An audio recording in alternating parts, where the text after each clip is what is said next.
مولانا روم عظیم تخلیق کار۔ مولانا روم پر ایک نظر۔ عالمی ادب کلاسک کا تعارفی مطالعہ۔ میں ڈاکٹر نبیل احمد۔ مولانا روم کہتے ہیں مشکل حکایتی کہ ہر ذرہ عین اوست، اما نمی تواں کے اشارت بے او کنند۔ مولانا شبلی نعمانی اپنی تصنیف سوانح مولانا روم میں لکھتے ہیں کوٹ: مولانا روم کو دنیا جس حیثیت سے جانتی ہے وہ فقر و تصوف ہے، اور اس لحاظ سے متکلمین کے سلسلے میں ان کو داخل کرنا اور اس حیثیت سے ان کی سوانح عمری لکھنا لوگوں کو موجب تعجب ہوگا، لیکن ہمارے نزدیک اصلی کلام یہی ہے کہ اسلام کے عقائد کی اس طرح تشریح کی جائے اور اس کے حقائق و معارف اس طرح بتائے جائیں کہ خود بخود دل نشین ہو جائیں۔ مولانا نے جس خوبی کے ساتھ اس کو ادا کیا ہے، مشکل سے اس کی نظیر مل سکتی ہے، اس لیے ان کو زمرہ متکلمین سے خارج کرنا سخت ناانصافی ہے۔ مولانا کے حالات و واقعات عام تذکروں میں مختصراً ملتے ہیں۔ سپہ سالار، جن کا پورا نام فریدو احمد سپہ سالار ہے، ایک بزرگ مولانا کے خاص مرید خاص تھے اور مدت تک فیض صحبت اٹھایا تھا۔ انہوں نے مولانا کی مستقل سوانح عمری لکھی ہے۔ مناقب العارفین مرات الکاشفین میں بھی ان کا مفصل تذکرہ ہے۔ شبلی نعمانی نے مولانا کے کلام اور بالخصوص مثنوی پر نہایت مفصل تبصرہ لکھا ہے۔ فریدو بن احمد سالار، انہوں نے مولانا روم کے حالات و کوائف کے متعلق جو رسالہ تصنیف کیا ہے وہ تہران میں شائع ہو چکا ہے اور کانپور میں بھی چھپ چکا ہے۔ تہرانی ایڈیشن پر پروفیسر سعید نفیسی نے حواشی بھی لکھے ہیں۔ ان کا بیان ہے کہ نکلسن کے قول کے مطابق یہ رسالہ 720 ہجری میں تالیف ہوا۔ تاریخ ادبیات ایران کے مصنف کا نام ای جی براؤن ہے، جنہوں نے عجمی ادبیات پر مفصل کتاب حوالہ قلم کی ہے۔ پروفیسر ای جی براؤن نے اپنی کتاب A Literary History of Persia لکھتے ہوئے ایرانی اسکالر سے بھی مدد لی تھی۔ پروفیسر ای جی براؤن کا تعلق جس عہد سے ہے، ظاہر ہے کہ یہ وہی عہد ہے جو مولانا شبلی نعمانی کا عہد ہے۔ مولانا شبلی نعمانی 1914 میں پیدا ہوئے اور مولانا شبلی نعمانی کا انتقال 1857 میں ہوا۔ اس لحاظ سے professor E G Browne A Literary History of Persia تاریخ ادبیات ایران کے مصنف مولانا شبلی نعمانی کے ہم عصر لکھنے والے ہیں۔ اسی زمانے میں مولانا شبلی نعمانی اپنی مارکۃ الآراء تصنیف شیر العجم حوالہ قلم کر رہے تھے۔ ظاہر ہے کہ ای جی براؤن کا زمانہ اور مولانا شبلی نعمانی کا زمانہ ایک ہے۔ نام و نسب، ولادت و تعلیم و تربیت مولانا روم۔ کوٹ: محمد نام، جلال الدین لقب، عرف مولانا روم، حضرت ابوبکر صدیق رضی اللہ تعالی عنہ کی اولاد میں تھے۔ جواہر مزیہ میں سلسلہ نسب اس طرح بیان کیا گیا ہے: محمد بن حسین بن احمد بن قاسم بن مسیب بن عبداللہ بن عبد الرحمن بن ابی بکر صدیق رضی اللہ تعالیٰ عنہ.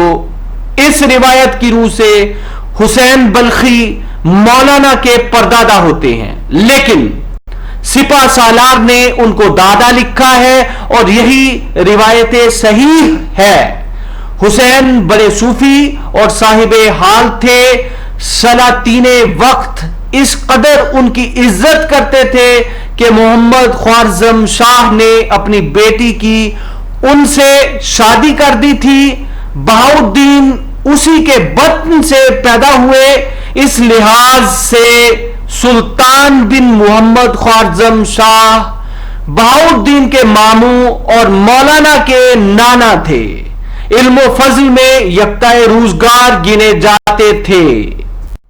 مولانا روم کے والد بہاؤالدین 1213 عیسوی میں بلخ سے جاتے ہیں اور رازی 1209 عیسوی میں وفات پا جاتے ہیں. مولانا روم کی تصنیفات میں فی ما فی یہ ان ملفوظات کا مجموعہ ہے. مولانا روم کے خلف رشید سلطان بہا ولد نے 751 ہجری میں اس کا مسودہ صاف کیا تھا. سب سے پہلے یہ کتاب 1928 میں مولانا عبد الماجد دریابادی نے شائع کی تھی. پھر 1950 میں بدیع الزماں فروزان فر نے تہران سے نسخ ٹائپ میں شائع کی تھی. اردو میں عبدالرشید تبسم نے ملفوظات رومی کے نام سے ترجمہ بھی کر دیا ہے. مولانا رومی کا دیوان، اس میں قریباً 50,000 اشعار ہیں. مولانا رومی کے تصوف کے متعلق شبلی نعمانی نے نہایت اختصار سے کام لیا ہے. مولانا روم سے پہلے سینائی نے اپنی مثنوی حدیقہ میں اگرچہ نقطۂ نظر متصوفانہ ہی رکھا ہے، لیکن اس کے نزدیک تزکیہ قلب نجات کا ذریعہ محسوس ہوتا ہے. اگرچہ مولانا شبلی کو مولانا روم سے بے حد عقیدت ہے اور تالیف میں جگہ جگہ یعنی سوانح مولانا روم میں جگہ جگہ اس عقیدت کا اظہار ہوتا ہے، لیکن مولانا رومی کے تصوف کے متعلق شبلی نے نہایت اختصار سے کام لیا ہے. اور یہ بات اچھی طرح واضح نہیں ہو سکی کہ متصوفانہ شاعری میں مولانا روم کا کیا مقام ہے. خود شبلی کا کہنا ہے کہ میں تصوف کے کوچے سے نابلد ہوں. انہوں نے مثنوی کو علم الکلام کے ایک شاہکار کی حیثیت سے پرکھا ہے. بے شک مثنوی کی قدر و قیمت جانچنے کا ایک طریقہ یہ بھی ہے کہ جو شبلی نے اختیار کیا، لیکن اس طریقہ کار پر عمل پیرا ہونے کی وجہ سے شبلی یہ متعین نہیں کر سکے کہ مولانا روم کو اکابر صوفیہ پر کیا تفوق حاصل ہے، وہ متقدمین ہوں یا متاخرین. یہ مسلم ہے کہ مثنوی جہاں شریعت کے رموز کا خزینہ ہے، وہاں طریقت کے اسرار کا بھی گنج بے بہا ہے. تو اس نقطہ نظر سے مختصراً مثنوی کا جائزہ لینا ضروری ہے کہ متصوفانہ شاعری کی تاریخ میں رومی کا کیا مقام ہے اور انہوں نے جو جلیل القدر کام کیا ہے اس کی نوعیت کیا ہے. اس مسئلے کی وضاحت تبھی ہو سکتی ہے کہ پہلے کچھ ضروری متعلقہ قوائف سے آگاہی حاصل کی جائے. مختصراً یوں کہا جا سکتا ہے کہ شروع میں متصوفانہ شاعری کا رخ اخلاق کی پاکیزگی کی طرف زیادہ تھا. تزکیہ قلب کو لازم قرار دیا گیا تھا، لیکن یہ صورت نہ تھی کہ شریعت اور طریقت میں کسی قسم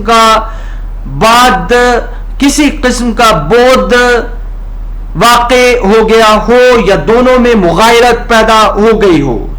مولانا روم سے پہلے سینائی نے اپنی مثنوی حدیقہ میں اگرچہ نقطہ نظر متصوفانہ ہی رکھا ہے، لیکن اس کے ہاں شریعت اور طریقت میں وہ اخلاق اختلاف نہیں جو بتدریج رونما ہوا اور جس کی بنا پر صوفیہ کی ایک ایسی جماعت وجود میں آئی جس کا خیال تھا کہ انسان تزکیہ قلب کے ذریعے نجات حاصل کر سکتا ہے، اور اگر اس کا دل پاک و صاف ہو گیا ہو تو پھر وہ اس پر مکلف نہیں کہ احکام شرعی کی پابندی کرے، یہاں تک کہ اگر نماز بھی ساقط ہو جائے تو کوئی حرج نہیں کہ اصول تو تزکیہ قلب ہے، صفائے باطن ہے، یہ حاصل ہو گیا تو پھر تکلیفات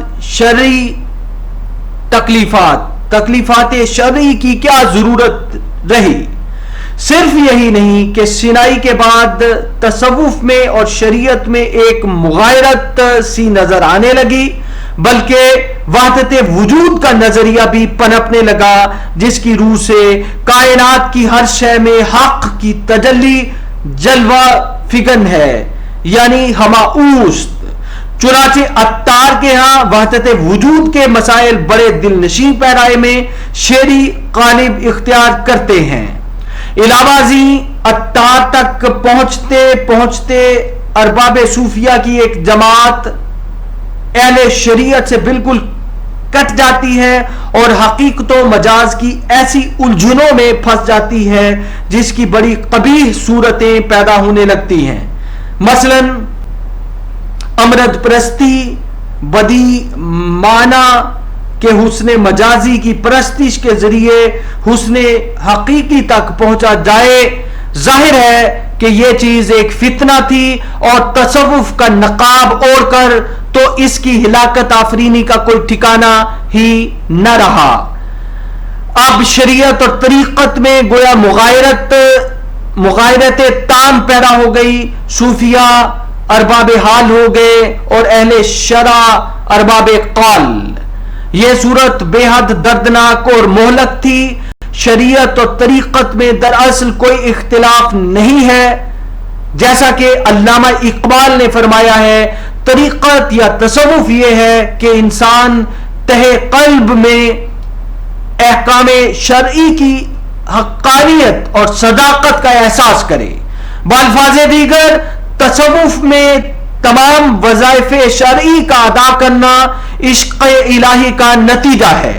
ارباب شرع تکالیف شرعی کی غایت سے آگاہ ہوں یا نہ ہوں، بہرحال احکام خداوندی بجا لاتے ہیں، لیکن صوفی کو کشف اور وجدان کے ذریعے تمام تکالیف شرعیہ اور تمام متعلقہ وظائف کی حقانیت سے باخبر کیا جاتا ہے، اور وہ اپنے دل کی گہرائیوں میں محسوس کرتا ہے کہ احکام شرعی کی رمز حقیقی کیا ہے۔ مولانا روم نے مثنوی میں شریعت اور طریقت کے ڈانڈے اس طرح ملا دیے تھے کہ دونوں میں کوئی مغایرت باقی نہ رہی اور نہ رہنا چاہیے تھی۔ انہوں نے پہلے شریعت کے تمام مسائل کا مطالعہ کیا، فقہ میں علم الکلام میں اور متداول علوم میں شہرت حاصل کی، پھر اس کے بعد فیضان الہی مزید شامل حال ہوا تو شمس تبریز کے ذریعے کشف اور وجدان کی نعمتوں سے بہرہ یاب ہوئے اور شریعت کی تمام پابندیوں کی حقانیت کا وجدانی شعور حاصل کیا۔ یہی اصل تصوف ہے۔ مولانا روم نے نہایت منظم باضابطہ کوشش کی ہے کہ شریعت اور طریقت میں جو بعد پیدا ہو گیا ہے، جو دوری پیدا ہو گئی ہے، اسے رفع کیا جائے، اسے دور کیا جائے، ارباب شریعت پر واضح کیا جائے کہ جب تک احکام خداوندی کی حقانیت بطریق کشف روشن نہ ہوگی، دل کو سکون نہ آئے گا اور وظائف و عبادات کو تکالیف شریعہ کہا جائے گا. حالانکہ صوفی کے لیے احکام شریعت پر عمل کرنا عین راحت ہے، عین طمانینت قلب ہے کہ وہ عشق الہی میں سرشار ہے، اس پر کسی قسم کا جبر نہیں. دوسری طرف انہوں نے ارباب طریقت پر یہ بات روشن کی کہ تصوف شریعت ہی کا دوسرا نام ہے، اور یہ بات غلط ہے کہ انسان یہ دعویٰ کرے کہ اب جو مجھے تزکیہ قلب حاصل ہو گیا ہے تو تکالیف شرعی میرے لیے ساقط ہو گئی ہیں. یوں صوفیہ کی اس جماعت کی خود بخود نفی ہو گئی جو حقیقت کو شریعت سے ماورا تصور کرتی تھی. یہی مثنوی کا موقف ہے کہ شریعت اور طریقت میں کوئی فرق نہیں، دونوں ایک ہی حقیقت کے دو رخ ہیں. مولانا روم نے شخصاً تمام احکام شرعی کی پابندی کر کے صحیح تصوف کی حد بندی کر دی ہے، اور یہ بات اچھی طرح واضح کر دی ہے کہ جو صوفی احکام شریعت پر عمل نہیں کرتا وہ اپنے قلب کے مجلہ ہونے کا دعویٰ ہی نہیں کر سکتا، کہ اگر واقعی اس کا قلب مجلہ ہوتا تو تمام احکام شریعہ کی پابندی وہ اپنے لیے لازم قرار دیتا. مولانا روم کی مثنوی کے بعد متصوفانہ شاعری میں کسی نئی اہم چیز کا اضافہ نہیں ہوا. جامی تک وہی اسرار و رموز دہرائے جاتے رہے جو مثنوی میں پائے جاتے ہیں. یہی مثنوی کے تفوق کی دلیل قطعی ہے، یہی مثنوی کے تفوق کی دلیل قطعی ہے. مثنوی کے مؤلف نے حقیقت متعلقہ کا تعقل کر لیا ہے اور اس پر شریعت و طریقت کے تمام اسرار روشن ہو گئے ہیں. کشف اور وجدان کے ذریعے ادراک حقیقت کے بعد صوفی صحیح معنی میں عاشق ہو جاتا ہے کہ برغبت تمام محبوب حقیقی کے تمام احکام کی پیروی کرتا ہے. یہی وجہ ہے کہ مثنوی میں رومی نے جوہر عشق کی جابجا تعریف کی ہے اور عشق کی ماہیت کی طرف معنی خیز اشارے کیے ہیں. صوفی کی ذہنی تکمیل کا مقام کیا ہے، اس کے متعلق رومی نے اپنے اشعار میں جا بجا مذکورہ حقیقت کا اظہار کیا ہے. آدمی دید است باقی پوست است، دیداں باشد کے دیدے دوست است. اور علامہ اقبال نے کہا تھا خرد کے پاس خبر کے سوا کچھ اور نہیں، تیرا علاج نظر کے سوا کچھ اور نہیں. جب ہم مولانا روم کے نام و نسب، ولادت و تعلیم و تربیت کی طرف آتے ہیں تو ہمیں پتہ چلتا ہے مولانا کے والد کا لقب بہاؤالدین اور بلخ وطن تھا. علم و فضل و کمال میں یکتائے روزگار گنے جاتے تھے. خراسان کے تمام دور و دراز مقامات سے انہی کے ہاں فتوے آتے تھے. بیت المال سے کچھ روزینہ مقرر تھا، اسی پر گزر اوقات تھی. وقف کی آمدنی سے کچھ روزینہ مقرر تھا، اسی پر گزر اوقات تھی. وقف کی آمدنی سے مطلقاً متمتع نہیں ہوتے تھے، مطلقاً وقف کی آمدنی سے فائدہ نہیں اٹھاتے تھے.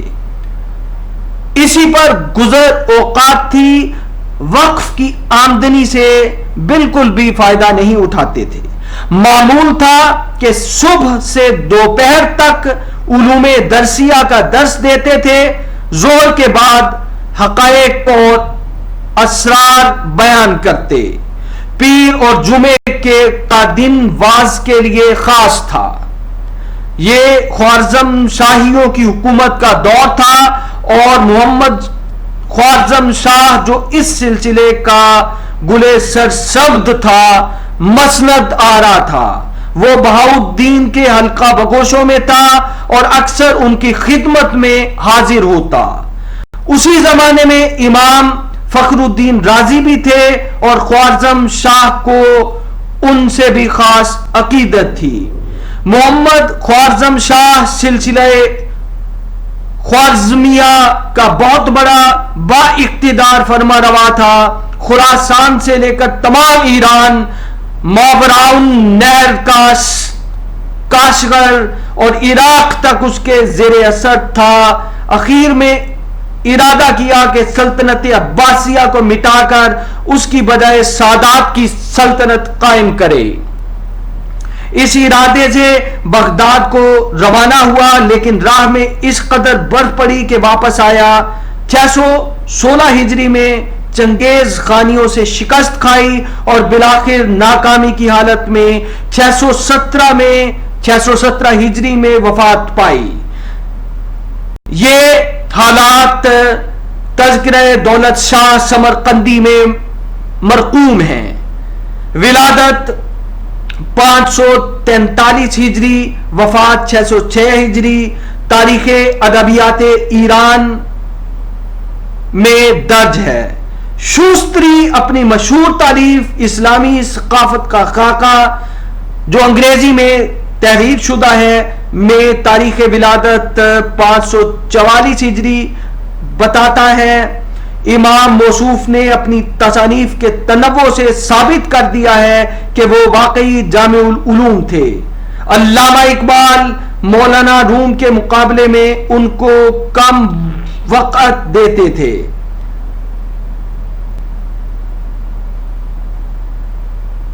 ظاہر ہے کہ ہم جب کلمہ رازی دیکھتے ہیں اور پھر سید عابد علی عابد کی کتاب تلمیحات اقبال دیکھتے ہیں جو ان کی تالیف ہے، تو ہمیں کچھ حقائق کا پتہ چلتا ہے۔ مولانا شبلی نعمانی لکھتے ہیں اپنی کتاب سوانح مولانا روم میں، اکثر ایسا ہوتا کہ جب محمد خوارزم شاہ بہاؤالدین کی خدمت میں حاضر ہوتا تو امام صاحب بھی ہم رکاب ہوتے۔ بہاؤالدین اثناء واعظ میں فلسفہ یونانی اور فلسفہ دانوں کی نہایت مذمت کرتے اور فرماتے کہ جن لوگوں نے کتب آسمانی کو پس پشت ڈال رکھا ہے اور فلسفیوں کی تقویم کہن پر جان دیتے ہیں یا جان دیتے ہیں اور اسی کو نجات کی امید کرتے ہیں، تو اس میں نجات کی کیا امید کر سکتے ہیں؟ امام صاحب کو یہ ناگوار گزرتا، لیکن خوارزم شاہ کے لحاظ سے کچھ نہ کہہ سکتے۔ ایک دن خوارزم شاہ مولانا بہاؤالدین کے پاس گیا تو ہزاروں لاکھوں آدمیوں کا مجمع تھا۔ شخصی سلطنتوں میں جو لوگ مرجع عام ہوتے ہیں، سلاطین وقت کو ہمیشہ ان کی طرف سے بے اطمینانی رہتی ہے۔ مامون الرشید نے اسی بنا پر حضرت علی رضا کو عیدگاہ میں جانے سے روک دیا تھا۔ جہانگیر نے اسی بنا پر مجدد الفسانی کو قید کر دیا تھا۔ جہانگیر نے توزک میں اس واقعہ کو اس طرح پیش کیا ہے گویا امام ربانی مجدد الفسانی معاذ اللہ لوگوں کو دھوکہ دینے کے لیے عبادت و ریاضت کی دکانداری کرتے تھے۔ حیات مجدد، تالیف محمد فرمان، ادارہ مجلس ترقی ادب لاہور۔ بہرحال خوارزم شاہ نے حد سے زیادہ بھیڑ بھاڑ دیکھ کر امام راضی سے کہا کہ کس غضب کا مجمع ہے۔ امام صاحب اس طرح کے موقع کے منتظر رہتے تھے. فرمایا ہاں، اور اگر ابھی سے تدارک نہ ہوا تو پھر مشکل پڑے گی.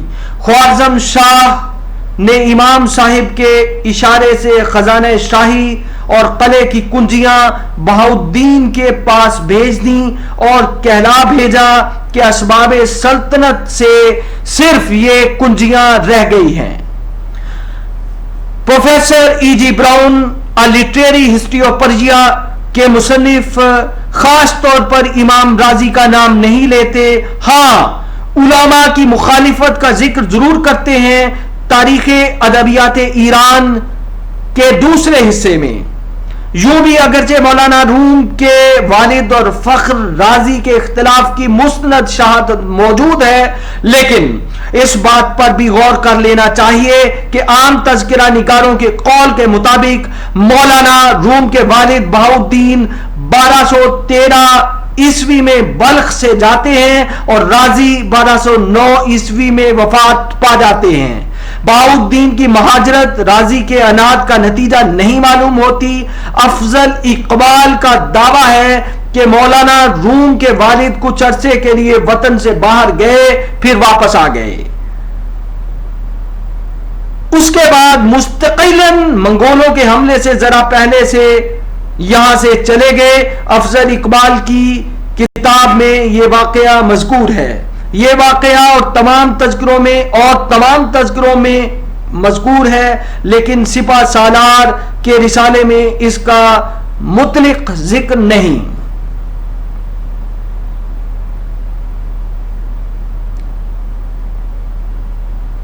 مولانا بہاؤالدین نے فرمایا کہ اچھا، جمعے کو واز کہہ کر یہاں سے چلا جاؤں گا. جمعے کے دن شہر سے نکلے. مریدان خاص میں سے 300 بزرگ ساتھ تھے. خوارزم شاہ کو خبر ہوئی تو بہت پچھتایا اور حاضر ہو کر بڑی منت سماجت کی، لیکن یہ اپنے ارادے سے باز نہ آئے. راہ میں جہاں گزر ہوتا تمام رؤسا و امراء زیارت کو آتے. 610 ہجری میں نیشاپور پہنچے. خواجہ فرید الدین عطار ان کے ملنے کو آئے. اس وقت مولانا روم کی عمر 6 برس کی تھی. اس سے ہمیں یہ بھی پتا چلتا ہے کہ خواجہ فرید الدین عطار مولانا روم سے عمر میں بڑے تھے، لیکن سعادت کا ستارہ پیشانی سے چمکتا تھا. خواجہ صاحب نے شیخ بہاؤالدین سے کہا کہ اس جوہر قابل سے غافل نہ ہونا. یہ کہہ کر اپنی مثنوی اسرارنامہ مولانا کو عنایت کی. چونکہ مولانا کے حالات زندگی میں سلاطین روم کا ذکر جا بجا آئے گا اور ان سلاطین میں سے اکثروں کو مولانا سے خاص تعلق رہا ہے، اس لیے مختصر طور پر اس سلسلے کا ذکر ضروری ہے. اس زمانے میں جو لوگ سلاطین روم کہلاتے تھے وہ سلجوقیہ کی تیسری شاخ تھی جو ایشیائے کوچک پر قابض ہو گئی تھی، اور اس زمانے میں ایشیائے کوچک ہی کو روم کہتے تھے.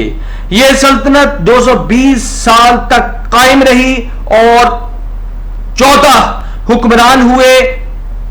اس سلسلے کا پہلا فرما روا قتلمش تھا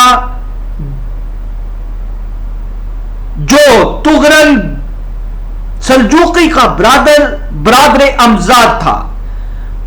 قتلمش الپ ارسلان کے مقابلے میں باغی ہو کر 456 ہجری میں مارا گیا. مولانا اپنے والد کے ساتھ جب ان اطراف میں آئے تو اس وقت علاؤالدین کیقوباد تخت سلطنت پر متمکن تھا. وہ بڑی عظمت و جلال کا بادشاہ تھا اور اس کے حدود سلطنت بڑے وسیع ہو گئے تھے. 634 ہجری میں مر گیا اور اس کا بیٹا غیاث الدین کے خسرو بادشاہ ہوا. اس زمانے میں 641 ہجری میں تاتاریوں نے بسرداری تائیجو روم کا رخ کیا. یہ حملہ 641 ہجری میں نہیں بلکہ 639 ہجری میں ہوتا ہے. سردار کا نام تائیجو نہیں بلکہ بائیجو نویان ہے. غیاث الدین نے ان کو روکنا چاہا لیکن خود شکست کھائی اور مجبور ہو کر مطیع ہو گیا. 656 ہجری میں وفات پائی.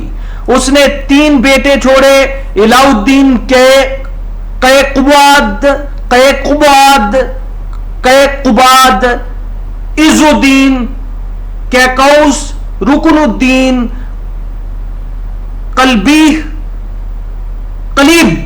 قلیج ارسلان. رکن الدین قلیج ارسلان. علاء الدین کو خاص قونیہ کی حکومت ملی. 655 ہجری میں وہ ہلاکو خان کے بھائی منجو خان نہیں بلکہ منگو خان سے ملنے کے لیے قونیہ سے چلا اور اسی سفر میں مر گیا. منجو خان یعنی منگو خان نے بلاد روم کو اس کے 2 بھائیوں میں تقسیم کر دیا اور یہ دونوں بھائی منجو خان یعنی منگو خان کے خراج گزار رہے. وہی منگو خان یا منگو خان. عز الدین کیکوس خاص قونیہ کا بادشاہ تھا. اسی زمانے میں ہلاکو کے سپہ سالار بیکو نے قونیہ پر حملہ کیا. کیکوس بھاگ گیا. اہل شہر نے خطیب شہر کے ہاتھ پر بیکو سے بیعت کی. بیکو نے خطیب کی بہت عزت کی اور اس کی بیوی خطیب کے ہاتھ پر اسلام لائی. 659 ہجری میں کیکوس اور رکن الدین دونوں بھائیوں میں لڑائی ہوئی اور ہلاکو کی مدد سے رکن الدین نے فتح پائی لیکن وہ خود بھی قتل کر دیا گیا. یہ اس زمانے کے سیاسی، تاریخی اور سماجی حالات تھے.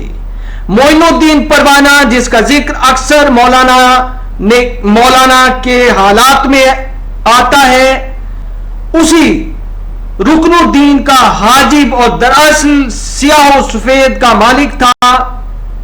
یہ حالات زیادہ تر ابن خلدون سے ماخوذ ہیں. معین الدین پروانہ جس کا ذکر اکثر مولانا کے حالات میں آئے گا، اسی رکن الدین کے حاجب اور دراصل سیاہ و سفید کا مالک تھا. رکن الدین مولانا روم کا خاص مرید اور منہ بولا فرزند تھا. مولانا بہاؤالدین نیشا پور سے روانہ ہو کر بغداد پہنچے. یہاں مدتوں قیام رہا. روزانہ شہر کے تمام امراء اور اوصاء و علماء ملاقات کو آتے تھے اور ان سے معارف و حقائق سنتے تھے. اتفاق سے انہی دنوں بادشاہ روم کیقباد کی طرف سے سفارت کے طور پر کچھ لوگ بغداد میں آئے تھے. یہ لوگ مولانا بہاؤالدین کے حلقہ درس میں شریک ہو کر مولانا کے حلقہ بگوش ہو گئے. واپس جا کر علاء الدین سے تمام حالات بیان کیے. وہ غائبانہ مرید ہو گیا. شیخ بہاؤالدین بغداد سے حجاز اور حجاز سے شام ہوتے ہوئے زنجان میں آئے. زنجان میں آق شہر کا رخ کیا. یہاں خاتون سعید فخر الدین نے نہایت خلوص سے لوازم مہمانداری ادا کیے. پورے سال پھر یہاں قیام رہا. زنجان سے لارندہ کا رخ کیا. یہاں 7 برس تک قیام رہا. اس وقت مولانا روم کی عمر 18 برس کی تھی. بہاؤالدین نے اسی سن میں ان کی شادی کر دی. مولانا کے فرزند رشید سلطان ولد 623 ہجری میں پیدا ہوئے. لارندہ سے شیخ بہاؤالدین کیقباد کی درخواست پر قونیہ روانہ ہوئے. کیقباد کو خبر ہوئی تو تمام ارکان دولت کے ساتھ پیشوائی کو نکلا اور بڑے تجھ کو احتشام سے شہر میں لایا. شہر پناہ کے قریب پہنچ کر علاء الدین گھوڑے سے اتر پڑا اور پیادہ پا ساتھ آیا. مولانا کو ایک عالیشان مکان میں اتارا اور ہر قسم کے ضروریات و آرام کے سامان مہیا کیے. اکثر مولانا کے مکان پر آتا اور فیض صحبت اٹھاتا. شیخ بہاؤالدین نے جمعہ کے دن 18 ربیع الثانی 628 ہجری میں مولانا روم 604 ہجری میں بمقام بلخ پیدا ہوئے. ابتدائی تعلیم اپنے والد شیخ بہاؤالدین سے حاصل کی. شیخ بہاؤالدین کے مریدوں میں سید برہان الدین محقق بڑے پائے کے فاضل تھے. مولانا کے والد نے مولانا کو ان کی آغوش تربیت میں دیا. وہ مولانا کے اتالیق بھی تھے اور استاد بھی. مولانا اکثر علوم و فنون انہی سے حاصل کرتے تھے. 18 یا 19 برس کی عمر میں اپنے والد کے ساتھ قونیا میں آئے. جب ان کے والد نے انتقال کیا تو اس کے دوسرے سال یعنی 629 ہجری میں جب ان کی عمر 25 برس کی تھی تکمیل فن کے لیے شام کا ارادہ کیا. اس زمانے میں دمشق اور دیگر علاقوں میں علوم و فنون کے مراکز سمجھا جاتا تھا. مناقب العارفین میں یہ حالات مرقوم ہیں. ابن جبیر نے 578 میں جب دمشق کا سفر کیا تو خاص شہر میں 20 بڑے بڑے دارالعلوم جن کا ذکر سفر نامہ ابن جبیر ذکر دمشق میں دیکھنے کو ملتا ہے. بڑے بڑے دارالعلوم موجود تھے.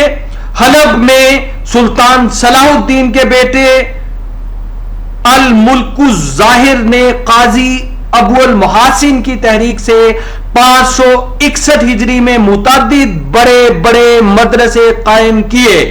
چنانچہ اس زمانے سے حلب بھی دمشق کی طرح مدینہ العلوم بن گیا. اس کا ذکر بھی ہمیں ابن خلقان کی کتاب میں ملتا ہے. مولانا نے اول حلب کا قصد کیا اور مدرسہ حلابیہ کی دارالاقامت بورڈنگ ہاؤس میں قیام کیا. یہ حالات بھی سپہ سالار کی کتاب میں مرقوم ہیں. اس مدرسے کے مدرس کمال الدین بن ادیم حلبی تھے. ان کا نام عمر بن احمد بن ہبات اللہ ہے. ابن خلقان نے لکھا ہے کہ وہ محدث، حافظ، مورخ، فقیہ، کاتب، مفتی اور ادیب تھے. حلب کی تاریخ جو انہوں نے لکھی ہے اس کا ایک ٹکڑا یورپ میں چھپ گیا ہے، اس کا ایک حصہ یورپ میں چھپ گیا ہے. مولانا نے مدرسہ حلابیہ کے سوا حلب کے اور مدرسوں میں بھی علم کی تحصیل کی. طالب علمی ہی کے زمانے میں عربیت، فقہ، حدیث، تفسیر اور معقول میں یہ کمال حاصل کیا کہ جب کوئی مشکل مسئلہ پیش آتا اور کسی سے حل نہ ہوتا تو لوگ ان کی طرف رجوع کرتے. یہ بھی سپہ سالار نے اپنی کتاب میں تحریر کیا ہے. دمشق کی نسبت یہ پتہ نہیں چلتا کہ کس مدرسے میں رہ کر تحصیل کی. سپہ سالار نے ایک ضمنی موقع پر لکھا ہے کہ وقت کے خداوند گار ما در دمشق بود، در مدرسہ برانیہ در حجرہ کے متمکن بودند، لیکن ہم کو مدرسہ برانیہ کے کچھ حالات معلوم نہیں. مناقب العارفین سپہ سالار کی کتاب میں لکھا ہے کہ مولانا نے 7 برس تک دمشق میں رہ کر علوم کی تحصیل کی اور اس وقت مولانا کی عمر 40 برس کی تھی. یہ امر قطعی ہے کہ مولانا نے تمام علوم درسیہ میں نہایت اعلیٰ درجے کی مہارت پیدا کی تھی. جواہر مزیہ میں لکھا ہے کانا عالمن بالمذاہب واسع الفقہ عالمن بالخلاف النواء العلوم.